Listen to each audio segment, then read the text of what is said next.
नमस्कार साथियों, मैं आपको संघ की मंत्री परिषद के बारे में कुछ बताना चाह रहा हूं। तो चैनल को सब्सक्राइब कर देना, लाइक करना, शेयर करना, कमेंट ज़रूर करना। देखिए, मंत्री परिषद और एक मंत्रिमंडल शब्द होता है। पहले तो इसी में आपने को डिफरेंट पता होना चाहिए कि मंत्री परिषद होती है। सामान्यतः अपने देश में 3 प्रकार के मंत्री होते हैं, जैसे कैबिनेट मंत्री है, राज्य मंत्री है, उप मंत्री है। सामूहिक रूप से तीनों प्रकार के मंत्रियों को संयुक्त रूप से अपन क्या कहेंगे, उन्हें मंत्री परिषद कहेंगे। और अकेले कैबिनेट स्तर के जो मंत्री होते हैं, इन कैबिनेट स्तर के मंत्रियों को क्या कहा जाता है, मंत्रिमंडल कहा जाता है। अब देखिए, मंत्रिमंडल शब्द है वो हमारे संविधान में मूल रूप से इसका प्रयोग नहीं किया गया था। ये मंत्रिमंडल शब्द बाद में जोड़ा गया है। तो कब जोड़ा गया, ये प्रश्न भी रहता है। देखिए, 44वां संविधान संशोधन 1978 में हुआ था। उस समय हमारे देश के प्रधानमंत्री मोरारजी देसाई थे। उनकी कार्यकाल में 44वां संविधान संशोधन होता है और इस संशोधन के तहत हमारे संविधान के अनुच्छेद 352 का सब क्लोज 3 है, इसमें इस मंत्रिमंडल शब्द को जोड़ा गया। अब ये मंत्रिमंडल शब्द किस संदर्भ में जोड़ा गया था? ये मंत्रिमंडल शब्द राष्ट्रीय आपातकाल लगाने के संदर्भ में जोड़ा गया था। देखिए, मूल संविधान में आपातकाल लगाने की एक स्थिति थी कि कैसे क्या प्रक्रिया रहेगी कि संघ की मंत्री परिषद, देखिए शब्द बोल रहा हूँ मैं, संघ की मंत्री परिषद राष्ट्रपति को सिफारिश करेगी और उसके बाद में राष्ट्रपति नेशनल इमरजेंसी घोषित करता था। लेकिन 44वें संशोधन के तहत 352 के सब क्लोज 3 में जोड़कर इसे परिवर्तित किया गया, ये जो प्रोविजनल था उसको, और इसमें प्रावधान किया गया कि संघ की मंत्रिमंडल की लिखित सिफारिश पर राष्ट्रपति राष्ट्रीय आपातकाल की घोषणा करेगा।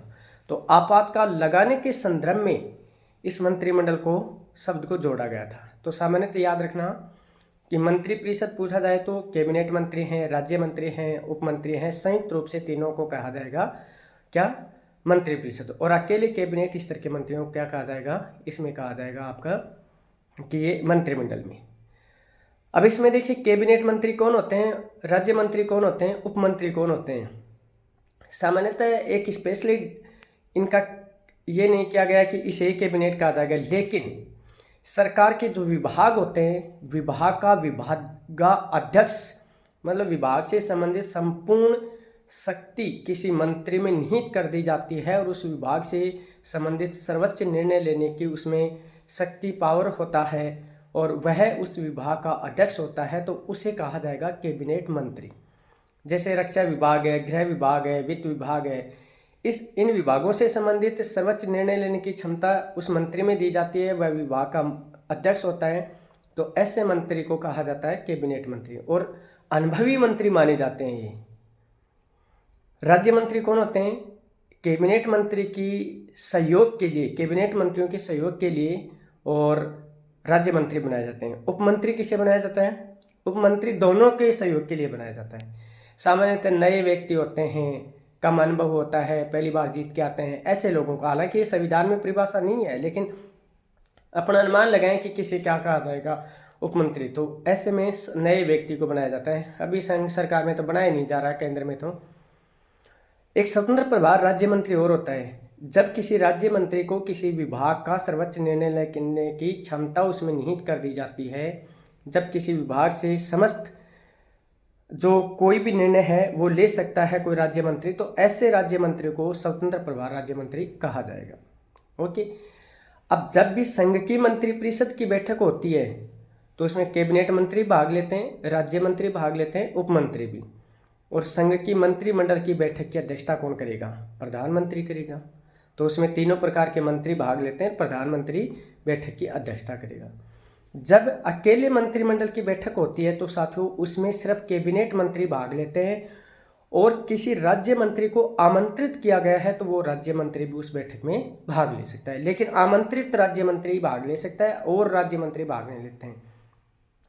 तो कैबिनेट की बैठक होगी या मंत्रिमंडल की बैठक होगी, मंत्रिमंडल की बैठक में सिर्फ कैबिनेट मंत्री, हाँ, अध्यक्षता दोनों की प्रधानमंत्री करता है, चाहे वो मंत्रिपरिषद की बैठक हो, चाहे इसकी मंत्रिमंडल की बैठक हो।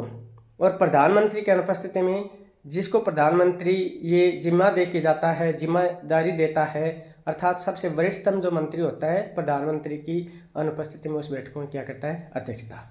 तो एक तो आपने समझा कि मंत्रिमंडल और मंत्रिपरिषद में अंतर क्या होता है, कौन इनकी अध्यक्षता करता है, कौन उनमें भाग लेता है।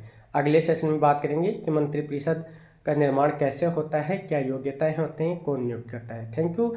एक बार लाइक और शेयर जरूर कर देना, कमेंट भी जरूर करना है और चैनल को सब्सक्राइब भी कर देना। ओके।